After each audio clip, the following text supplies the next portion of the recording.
Ça fait partie des sujets les plus controversés des investisseurs immobiliers. Est-ce une bonne idée d'acheter sa résidence principale ou pas? Ce que je vous propose, c'est que dans cet épisode, nous allons clore le débat une bonne fois pour toutes.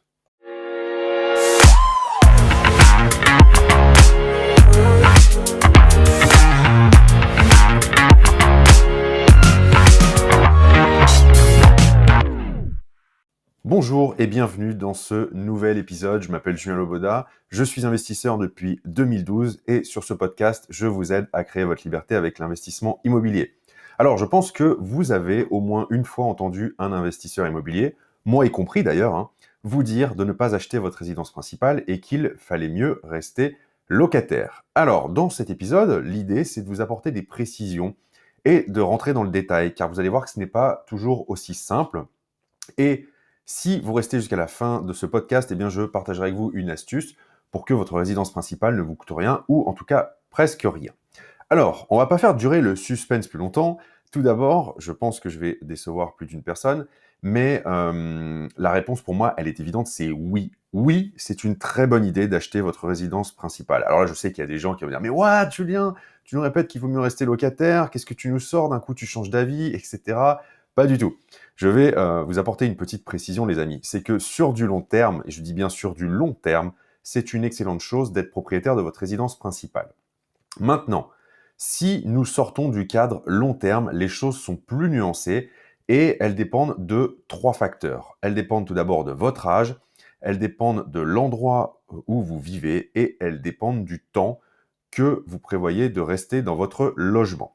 Et c'est pour ça qu'on vous dit, nous les investisseurs, que ce n'est pas toujours une bonne idée d'acheter si votre objectif est d'investir, et vous allez comprendre pourquoi, en tout cas je le souhaite, avec cet épisode. Alors, pourquoi c'est pas toujours une bonne idée? Parce que, tout d'abord, on va voir pourquoi, en fonction de votre âge, il est parfois préférable de rester locataire.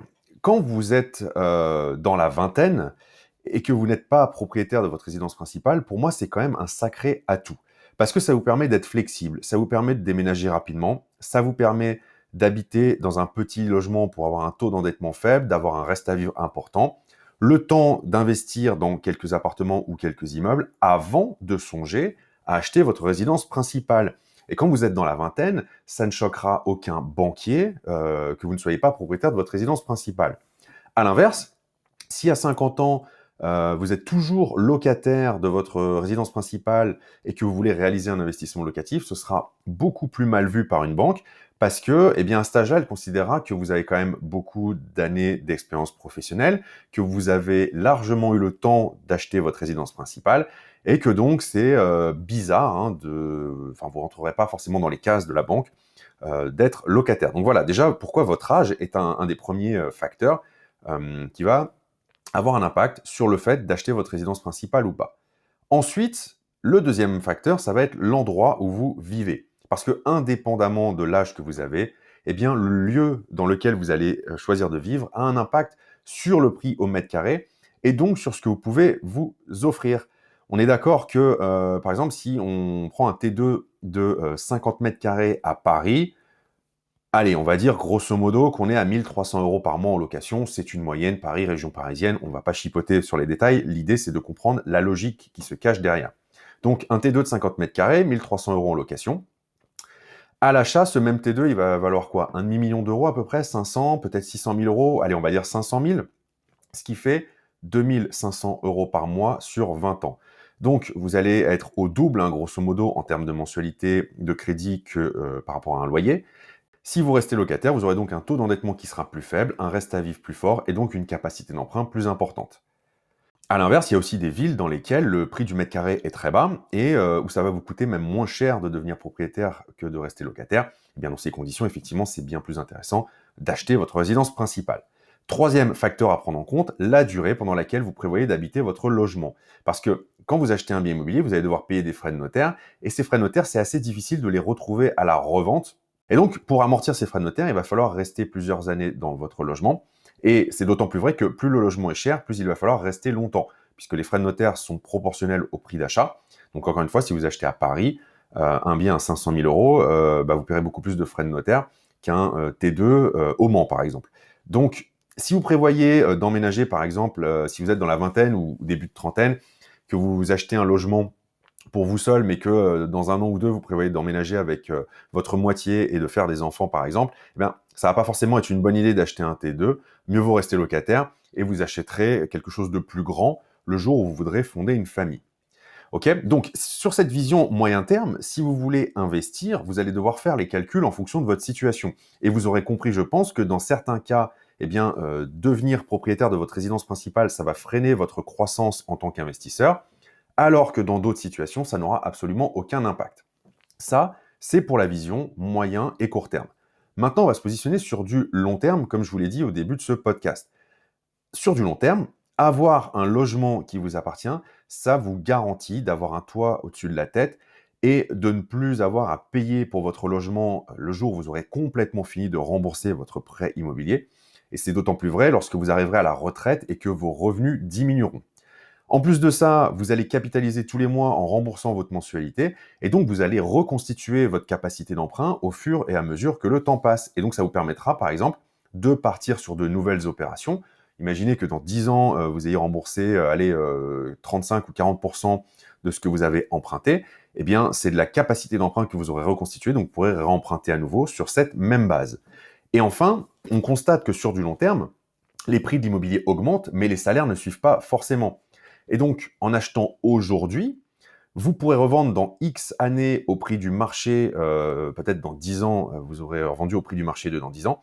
Et donc, vous aurez les moyens de racheter un bien immobilier. Ce qui n'est pas forcément le cas si vous restez locataire. Vous n'avez qu'à prendre l'exemple de Paris, puisque je parlais de Paris. Les personnes qui ont acheté à Paris dans les années 80-90, même début des années 2000, hein, vendent aujourd'hui à des prix qui sont absolument hallucinants et les primo-accédants ne peuvent plus ou alors très difficilement se loger. Quand vous voyez que vous devez vous endetter sur 25 ans pour acheter 30 mètres carrés avec une mensualité absolument hallucinante, vous voyez que ça devient quand même de plus en plus compliqué.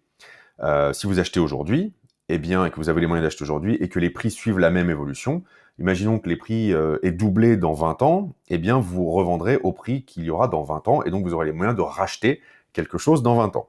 Et enfin, pour terminer avec cet épisode, eh bien, la résidence principale, à aujourd'hui, hein, je tourne cet épisode, on est fin 2021, reste une très bonne niche fiscale puisque sur l'achat-revente en résidence principale, vous ne payez pas d'impôt sur la plus-value.